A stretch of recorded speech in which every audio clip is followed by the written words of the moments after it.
Selection tools. Okay, so we know our way through the basics. The panels, the navigation, etc. Now let's get right into the selection tool. In Illustrator, there are two types of selection tools. The regular selection tool, which is the black arrow, and the direct selection tool, which is the white one. Let's have the regular selection tool picked. And look, I can click and drag to move stuff around. See, just clicking and dragging, I select them and move them. But, for example, these four faces are grouped together, and if I select one of them, all four heads are selected. See? And if I try to move one face only, all the other four follow along. What if I wanted to select only one face? That's why we have the direct selection tool. I'm going to select that tool from the toolbar or use the shortcut A. Now let me click on an empty space to deselect everything. And look at this.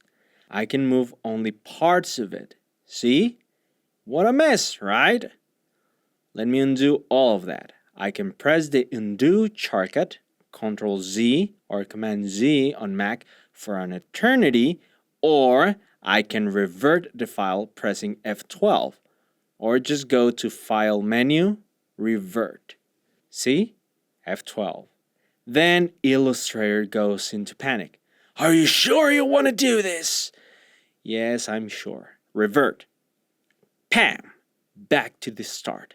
And now, if I pick the direct selection tool, pressing A, and move stuff around, I move only the shapes that conform the hair, the face, the shadow of the hair, which is probably something I don't want. This is useful, but not right now. I want to select the entire head and only one head. Let me undo that. And press an empty space to deselect everything. And now, to select a head, I just click and drag around a head. And that's how I select only the head. Easy. So the black arrow, the regular selection tool, is used to move things around. But if objects are grouped together, then I need the direct selection tool. This one can be used to select only a portion of the group or even select only two vectors. We will talk a bit more about this in the next lesson, in which we will also learn how to use these tools to transform these shapes. See you there.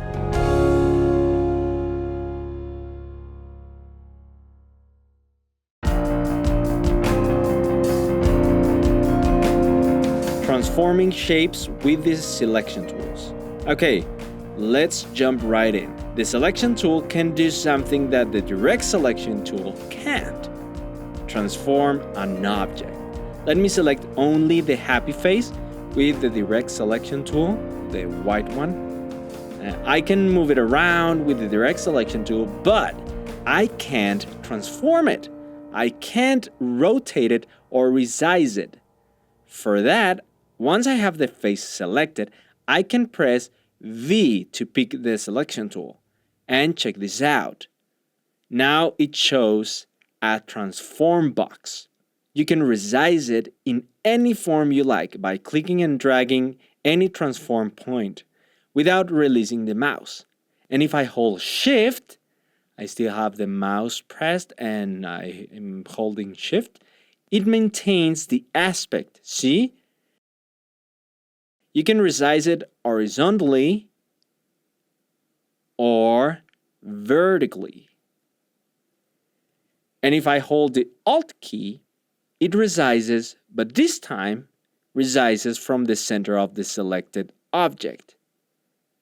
Good. Let me undo all of that. Now let me show you one more trick.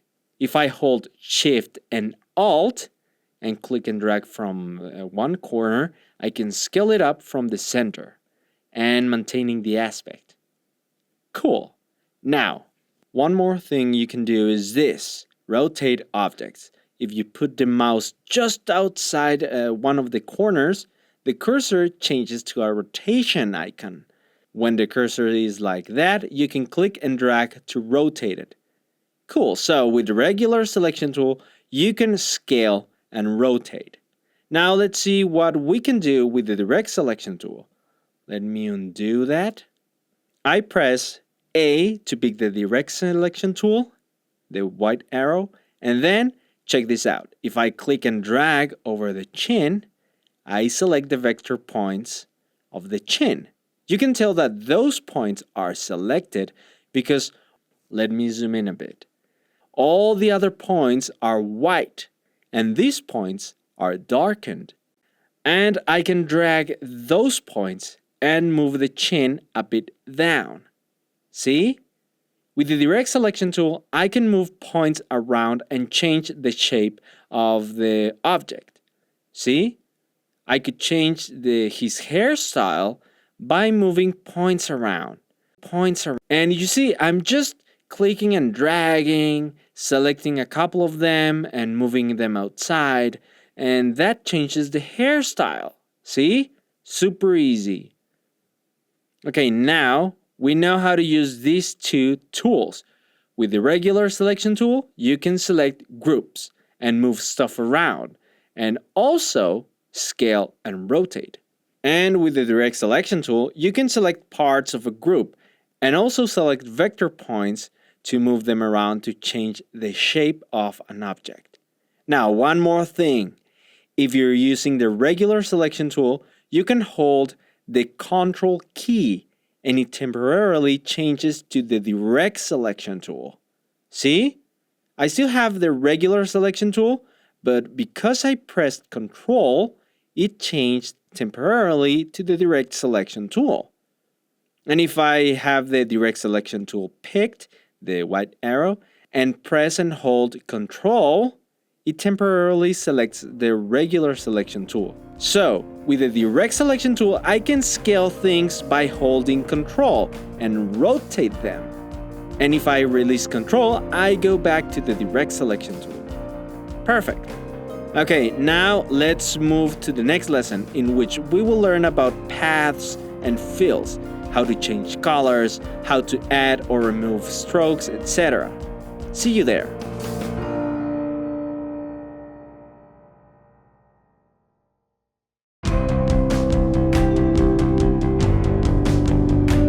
Paths, fills, and strokes. Let's start by explaining what is a path and what is a fill. A path is a shape with no stroke, no color, no fill, no nothing. Just an invisible shape. That's a path. For example, this path. It has a stroke and a fill. The stroke is the dark brown surrounding this shape, and the fill is the brown color inside. I can remove these colors and have only one path. I select it with the selection tool, and you can see that in the toolbar below the menu bar, there are two colors defining this path. The color on the left is the fill, and the color on the right is the stroke. I can remove the fill if I click on the fill drop-down, and from all the colors, for example, I could select black, and that would make the fill color black, or select none to disappear the fill. Let me move it around to show you that now is an empty outline. See? Now I can also change the color of the stroke to any color or disappear it. Want to see a magic trick? Come on, children, I'll show you. Just have the path selected, click on the top toolbar to select the stroke, and change it to none. Ta-da! Is now invisible. I click on an empty space to deselect, and now we can see it. It's still there, but it has no stroke or fill. Now let's only add a fill with no stroke. How about a brown color? Move it to where it was, and now add the dark brown for the outline. See that? It's not how it was, the outline is there, but the stroke is very thin. Yuck. That is because I disappeared the stroke and now restarts to the default, which is 1 point as the width, we can change it from the next option, next to the stroke color. Let's select number 14 and is now visible. See? Now, one more thing to know about the stroke is that you can see that originally this path was like the one on the right. Remember? It had variable width. And now this path looks ugly and all with the same width. I don't like it, especially the ending of that stroke. Too flat for my taste. See that? It's a flat ending. We will change that in the next lesson, and after it, we will change the stroke to have variable width. Okay, so far we understand what the path is, what the stroke is, and what the fill is. And we also learned how to change the colors or even disappear them to have an empty path. Now, in the next lesson, we will learn how to change the ending of a stroke by accessing the different options. See you there.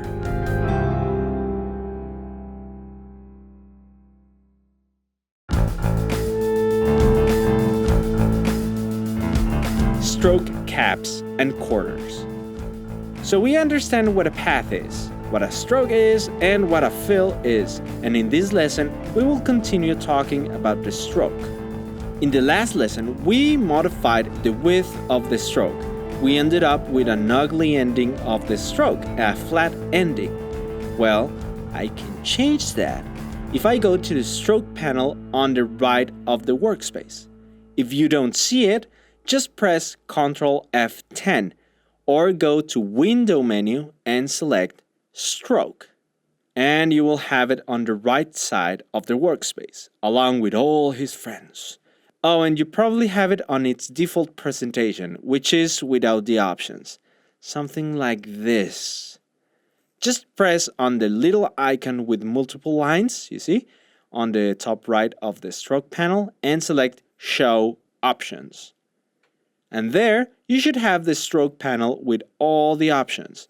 From there, we can change the cap of the stroke, which is the way it ends. And also we can change the corners. Let me pick the direct selection tool, the white arrow, pressing A and move the ending point a bit to have a clear example. Right now, the ending is butt cap. If I wanted a round ending, I just select round cap from the options. And now the ending is round, you see? And the other option is just to have a square ending. It looks almost the same as the butt cap, but in here the point is on the middle instead of the very end. If I go to the butt cap, you see that it ends exactly at the point. Now let's check the corners real quick. Let me just move things a bit to show you a sharp corner. Don't worry about this, I will show you how to work with anchors and Vizier handles. But first, let's just understand how corners work. There is our sharp corner, right? Okay, so if I change that sharp corner into a round one, we will get a round corner, see? And if I select the bevel join option, I get a bevel instead of a round corner. Okay, so we understand we can change the endings of our strokes, which in Illustrator are called caps. And we also learn how to change the corners of our shapes or vectors by playing a bit with the options of the stroke. Now in the next lesson we will talk about variable width to have this shape like the one that says fill. It will be a very quick lesson. See you there.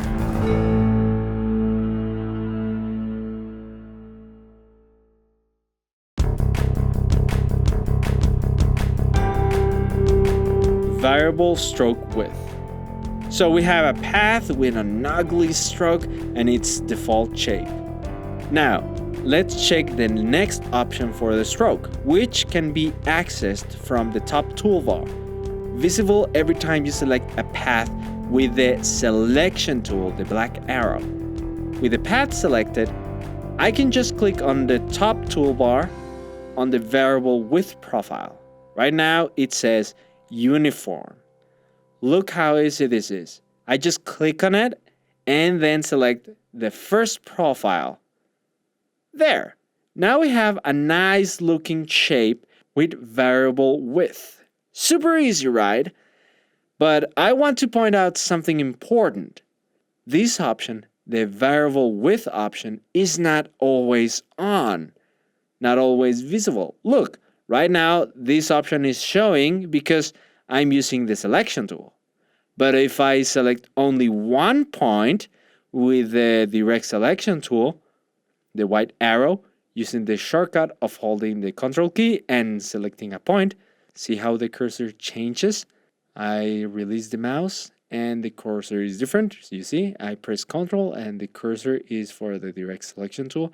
So I will hold Control to have the white cursor and click on a vector point. But wait, look, I now have the options for the stroke and fills. And then when I select a vector point with the white cursor, look what happens. Bam! It disappears, you see? Now the top toolbar is showing me options for the anchors, which we will check on the next lesson. But right now, I want to talk about the stroke variable width. So, to have those options again, I need to select a path with the selection tool. Not the direct selection tool, the white arrow. It has to be with the black arrow. Select it with the black arrow and that will bring the stroke option. See? And that's because you need to select a path.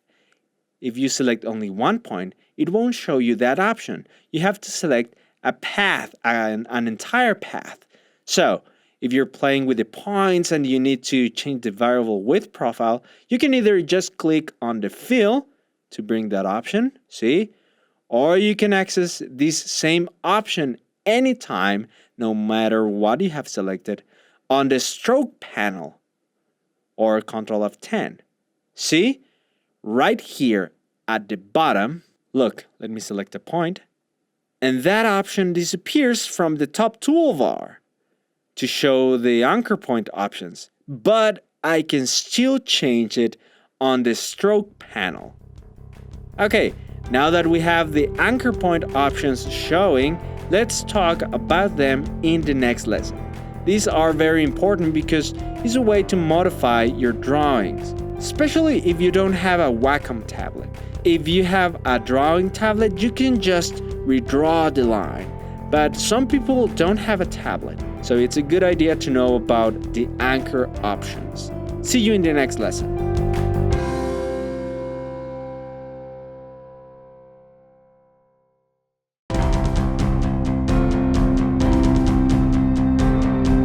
Hi, this is Mark Diaz for 2D Animation 101. Today I will talk about the anchor points. With the path on the middle of the screen, I just use the white arrow to select one vector point. That shows the anchor point options on the top toolbar. Let's see what I can do with it. First, we can convert this nice rounded shape into a polygon. Right now I have one point selected. If I click on the sharp anchor icon, I make that point very sharp. See? And if I select all the other points, I press and hold Shift to add more points to my selection and make them sharp. Instead of a rounded shape, I get a polygon. And having the points selected, let me just add the remaining points to the selection by holding Shift and selecting it, and with every point selected, I press the rounded anchor icon and voila! I get rounded shape. But if you notice, it has a different shape. See? Slightly different. All the points are on the same place except for the curves. That is because all the anchor points had their bezier handles returned to their default position. So, this is important for a shape. Not only are the places of the points important, but also their trajectory.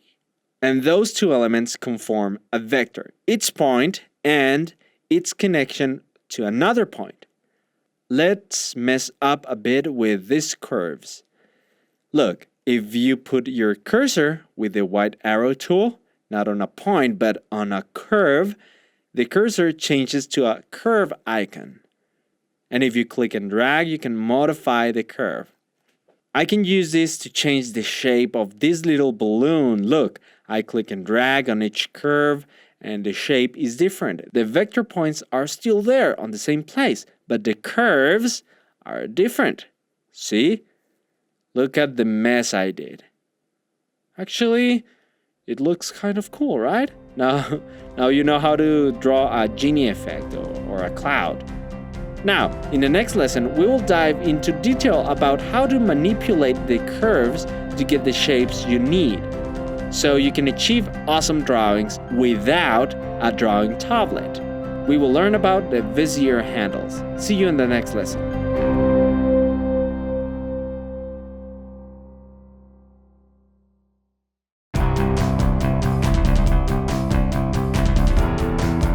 Bezier handles and anchors.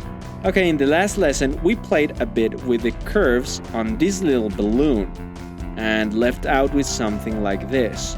Now in this lesson, we will go into detail on how to control the curves. Let's use the white arrow tool and select a point. You can see that the curve is showing these handles. Those are called Bezier handles, and they can manipulate the curve. You can change the angle, you can expand it, or you can compress the curve. I can go to the nose of the character. Right now it has a pointy nose. With a Wacom, you can just redraw it and give it another shape. I will show you how to do that in the drawing lessons. But for those who are starting like I started with low budget and no drawing tablet, I need to learn how to modify the shapes using the Bezier handles. Look, I can just move things around and change the form of the nose. It's a completely different nose. You see, I can also modify the chin by moving the handles and maybe move some points. See? Now the chin is different. It has another personality. Now another thing you can do is to simplify a curve by deleting some points. For example, on the nose. Right now it has a couple of points, and let's say we need this character to be a little edgy and use a more pointy shape.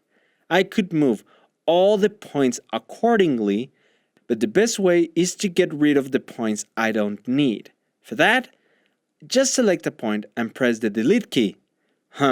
If I do that, it deletes the point and breaks the stroke. See? Not good. Let me undo. I don't want to delete it. I want to remove the point, but keep the stroke going. How do I do that? Simple. Using the anchor remove button. With the point selected, with the white arrow tool, and having the anchor options showing on the top toolbar, I just select the remove selected anchor points icon. And voila, the point disappears. I will select a couple of points that I won't need and remove them. There. Now I have a pointy nose. Now it's easy to give the shape I want because I don't have too much points and Bezier handles to modify. Just a few. And there. I have another nose. A nose conformed by 1, 2, 3 vector points. And if you needed to add another point, just use the pen tool, which we will learn how to use in a future lesson. But just for the sake of it, let's add a point really quick. I select the pen tool, pressing P, or picking it from the toolbar, and just clicking on the part of the curve where I want the new point. Important, the curve must be selected to add a point. If not, I will start creating another shape. And now, another nose was created. See? Okay, now let's move to the next lesson in which we will learn about a concept called expanded strokes. Look, this balloon is a path and can be changed. but not this one. If you select it, you will see that this object is a fill. We will learn more about this on the next lesson. See you there.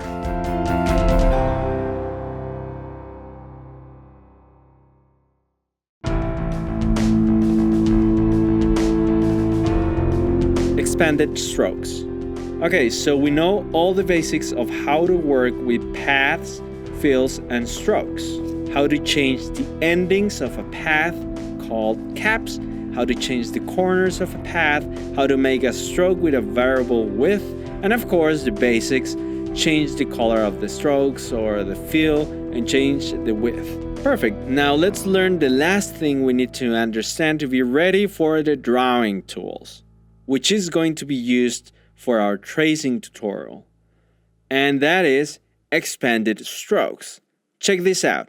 This character is conformed with paths, strokes, and no fills. And the balloon is also composed by one single path that has a stroke and a fill. See? Nothing new. You already know this because you are pretty damn smart. But how about the character on this side? You could say, well, the character on this side just has fills, right? Wrong. This character has expanded strokes, which I want to talk about in this lesson. Let me zoom in to show you the expanded stroke. With the white arrow tool, look at what happens when I select the stroke on the left hand. See? Look. It's not selecting a stroke because it's not a stroke, it's a fill. Weird, huh? If I go to the drawing on the left, the one with no fills, and select that same stroke, you'll see that on this side, I can manipulate the stroke. See? I can add a tumor on this side. Very easy. But if I try to do the same on the right drawing, you will see that it's not possible because it has an expanded stroke. When I try to do the same, things get super weird. That is because it is actually a fill. It's not a stroke. It used to be a stroke, like on the left side, but I expanded that stroke and turned it into a fill. Well, that process is called expanding a stroke and is used in a drawing technique called overshoot drawing, in which you turn this drawing on the left into this, the drawing on the right. After we cover all the drawing and painting tools, I will show you that technique, the overshoot technique. But on this lesson, I just wanted you to know the difference between a regular stroke and an expanded stroke. Let's see one last example. The balloon, the one that says path, is a stroke with a fill, only one path. And the one that says fill is an expanded stroke. See? There are actually two paths, the expanded stroke and the fill. Okay, so this is an expanded stroke, a stroke that is turned into a fill. What can you do with it? Well, you can, for example, add another stroke to a stroke. Crazy things. Let me undo to show you real quick. I just select the expanded stroke and add a stroke to it. See? Okay, so far so good. Don't worry how to do the expanded strokes. We will cover that in a following lesson, okay? Now let's move to the next lesson to finish this section. We will talk about layers. See you there.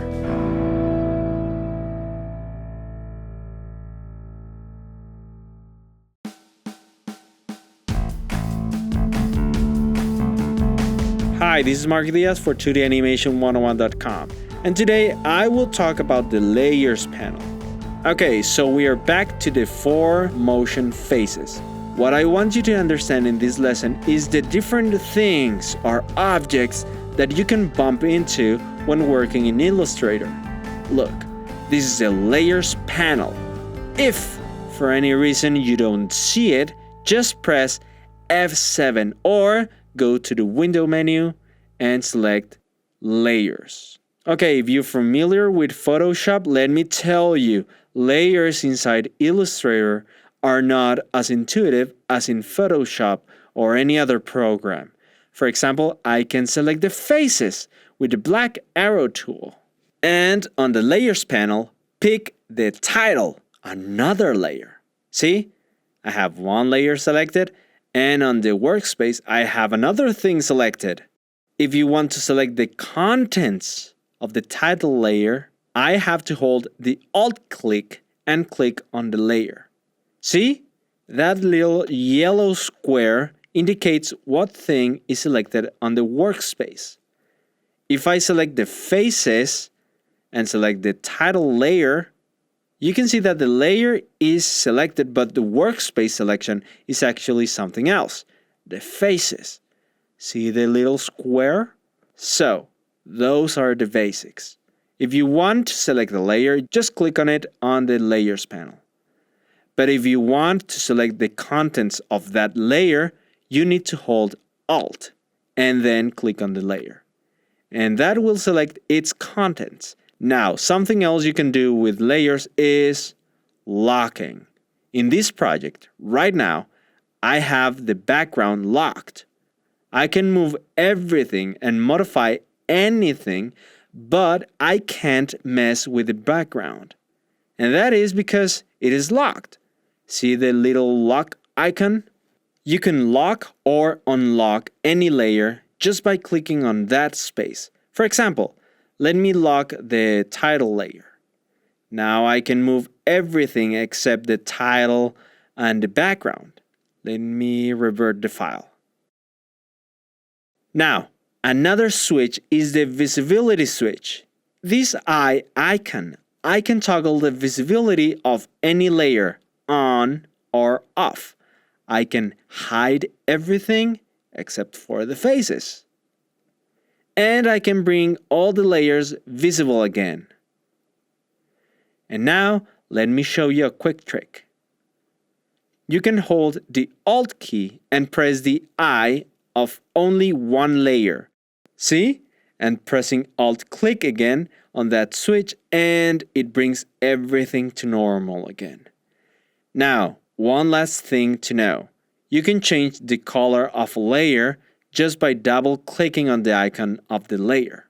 For example, the faces layer is a blue colored layer. And if you want to change that color, you can just double click on the layer inside the Layers panel, and this opens the layer options. You can rename the layer and change the color to, for example, black color. I press OK, and now the layer is black. And in the workspace, you can see that the paths are now colored black. See? Great. That's useful when you need some contrast between your drawing and the path. Okay, that's the basics of working with layers and switches. Now, let's learn about the contents of a layer. That will be covered on the next lesson. See you there.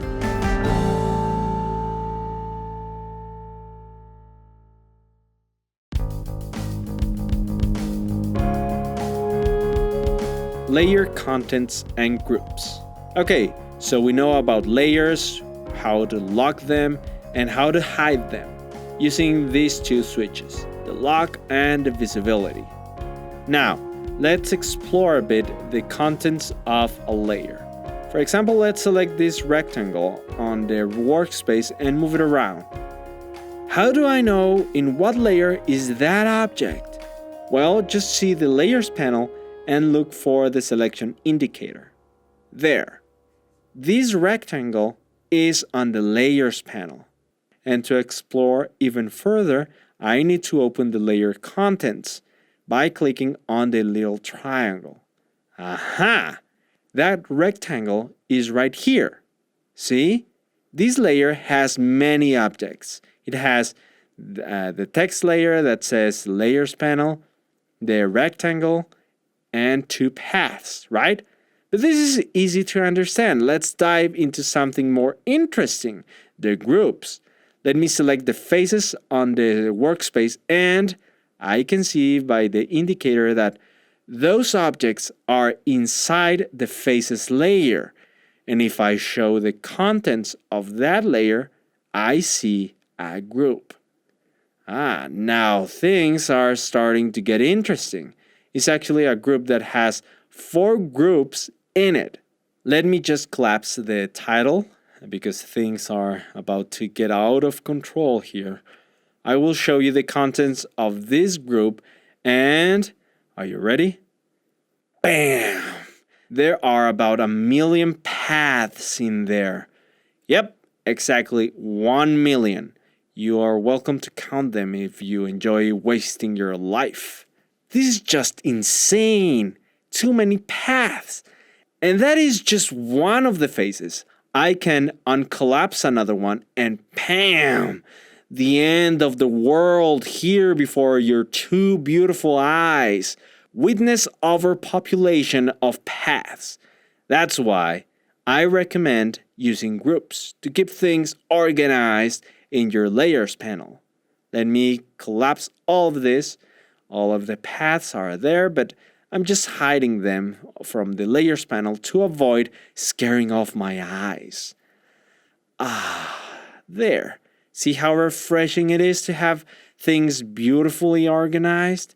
Now, my eyes are happy. I bet yours are too. And look, if I want to select just one face from the layers panel, I can just alt-click on the face and it gets selected on the workspace. See? That's super useful because what if I select the scared face from the workspace and move it to where the angry one is? If I wanted to move the sad face again, I would be in a lot of trouble. Look, I tried to select it and damn, this is just a mess. And if I had no groups, I would have to dive into the million paths pool to select the correct ones. But lucky me, I can just alt-click on a group on the layers panel and select the correct one. Oh, and one last thing before finishing with this lesson, you can change the order of the layers in 2 ways. For example, the sad face right now is behind the angry face. You can put it above by pressing Ctrl, closing bracket, and this brings it forward. Or if you prefer, you can just click and drag that object in the layers panel. That brings it above every group inside that layer. Simple enough, right? Okay, so we finally understand all the basics of this software. Now, it's time to move to the drawing tools in Adobe Illustrator. Ready? Okay, I'm going to pretend that you said yes, because if I pretend you said no, then I wouldn't do anything else in my life. So, anyway, see you in the next lesson.